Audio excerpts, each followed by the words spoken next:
पितृपक्ष एकादशी इंदिरा एकादशी व्रत कथा। जय श्री कृष्णा, राधे राधे। आज हम देखेंगे पितृपक्ष एकादशी और इंदिरा एकादशी की व्रत कथा। धर्मराज युधिष्ठिर कहने लगे कि हे भगवान, अश्विन कृष्ण एकादशी का क्या नाम है, इसकी विधि तथा फल क्या है, सो कृपा कर कर कहिए। भगवान श्री कृष्ण कहने लगे कि इस एकादशी का नाम इंदिरा एकादशी है। यह एकादशी पापों को नष्ट करने वाली तथा पितरों को अधोगति से मुक्ति देने वाली होती है।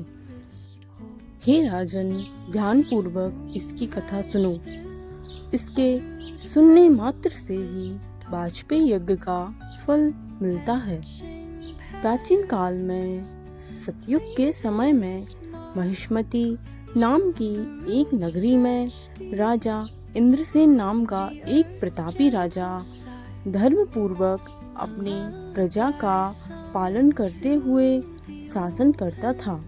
वह राजा पुत्र, पौत्र, धन आदि से संपन्न और विष्णु का परम भक्त था। एक दिन जब राजा सुखपूर्वक अपनी सभा में बैठा था तो आकाश मार्ग से महर्षि नारद उतरकर उसकी सभा में आए। राजा उन्हें देखते हुए हाथ जोड़कर खड़ा हो गया और विधि पूर्वक आसन व अर्घ्य दिया। सुख से बैठकर मुनि ने राजा से पूछा कि हे राजन, आपके सातों अंग कुशल पूर्वक तो हैं? तुम्हारी बुद्धि धर्म में और तुम्हारा मन विष्णु में तो रहता है।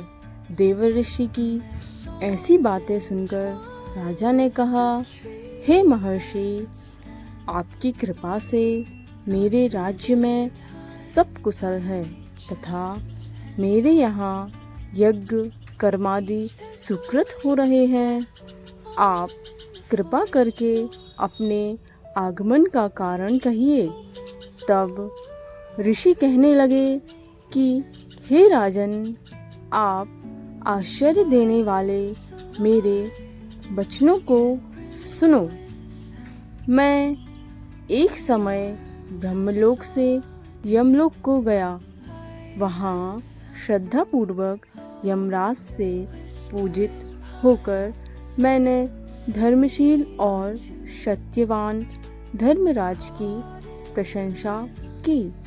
उसी यमराज की सभा में मैं महान ज्ञानी और धर्मात्मा तुम्हारे पिता को एकादशी का व्रत भंग होने के कारण देखा।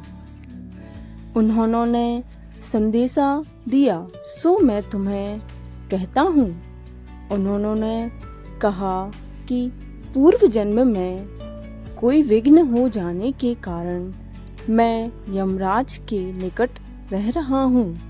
सो हे पुत्र, यदि तुम अश्विन कृष्ण एकादशी का व्रत मेरे निमित्त करो तो मुझे स्वर्ग की प्राप्ति हो सकती है।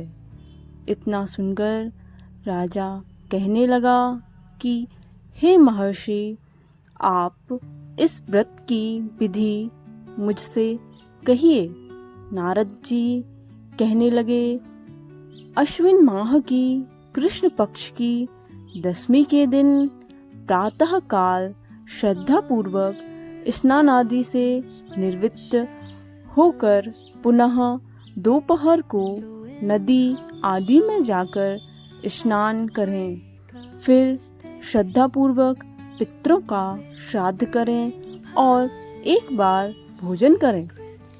प्रातःकाल होने पर एकादशी के दिन दातून आदि करके स्नान करें। फिर व्रत के नियमों को भक्ति पूर्वक ग्रहण करता हुआ प्रतिज्ञा करें कि मैं आज संपूर्ण भोगों को त्याग कर निराहार एकादशी का व्रत करूंगा।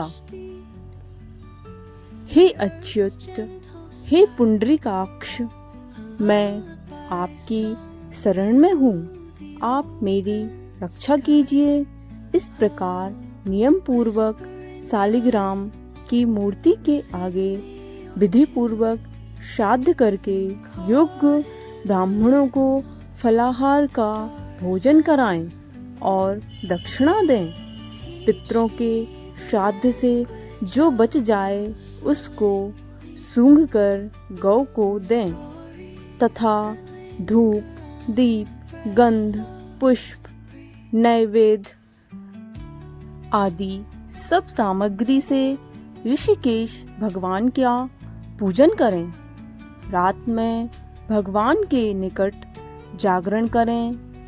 इसके पश्चात द्वादशी के दिन प्रातःकाल होने पर भगवान का पूजन करके ब्राह्मणों को भोजन कराएं। भाई, बंधुओं, स्त्री और पुत्र सहित आप भी मौन होकर भोजन करें। नारद जी कहने लगे कि हे राजन, इस विधि से यदि तुम आलस्य रहित होकर इस एकादशी का व्रत करोगे तो तुम्हारे पिता अवश्य ही स्वर्गलोक को जाएंगे। इतना कहकर नारद जी अंतर्ध्यान हो गए। नारद जी के कथनानुसार राजा द्वारा अपने बांधवों तथा दासों सहित व्रत करने से आकाश से पुष्प वर्षा हुई और उस राजा का पिता गरुड़ पर चढ़कर विष्णु लोक को गया।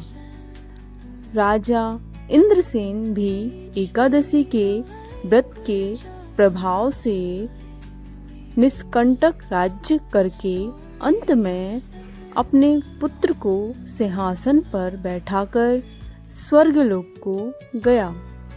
हे युधिष्ठिर, यह इंद्रा एकादशी के व्रत का महात्म्य मैंने तुमसे कहा। इसके पढ़ने और सुनने से मनुष्य सब पापों से छूट जाते हैं और सब प्रकार के भोगों को भोगकर वैकुंठ को प्राप्त होते हैं। इति शुभम। राधे राधे। जय श्री कृष्ण।